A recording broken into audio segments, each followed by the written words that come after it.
There are those in life that look set up to succeed, practically, socially, culturally, financially. William J. Seymour was not one of those people.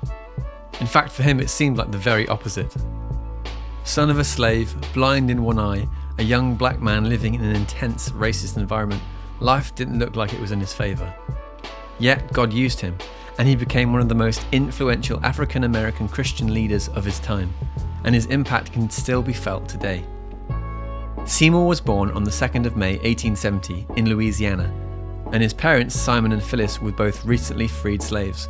Not much is known of his younger years, but later he escaped the harsh prejudice of Louisiana to live in Cincinnati. However, there he suffered a bout of smallpox, and the attack caused him to lose his left eye. Amazingly, his recovery from the potentially fatal illness actually compelled him to become a preacher. He grew an unwavering fascination to experience the Holy Spirit. He was hungry for finding truth and had a passion to share it, both of which fueled his travels to a great number of different cities. Seymour soon had a desire to become a student at a Bible school in Texas and sought to join the classes. But because segregation was still happening, they would not provide him with a seat in the class. Instead, he was only allowed to listen through an open door or window. His attendance did not last very long, as he grew sick of the racism. He believed that racial integration in worship was the true heart of Christ. However, from the teaching he did hear, he realized the power that was the Holy Spirit and what it meant for him. Seymour was led to move to Los Angeles, where he wasted no time in making his presence felt. A kind couple called Mr. and Mrs. Asbury offered to host some gatherings in their home, where Seymour could preach and pray.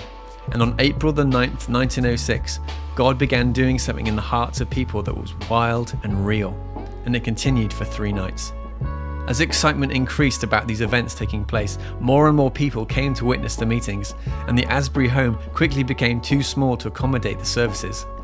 So, Seymour moved the congregation into an unused church building on Azusa Street, which was, at the time, being used as a warehouse.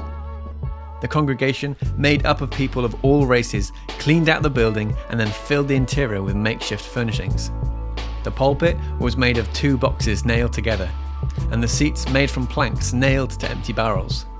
Seymour made his home on the floor above the church and began holding services 3 times a day, 7 days a week.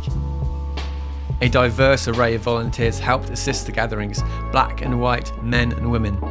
It gained national attention as the Azusa Street Revival and was a huge catalyst for the expansion of the Pentecostal movement across the world. The Azusa Street Revival was always filled beyond capacity, as it attracted more than 1,000 people a day and had a reputation for wild scenes of passion and prayer.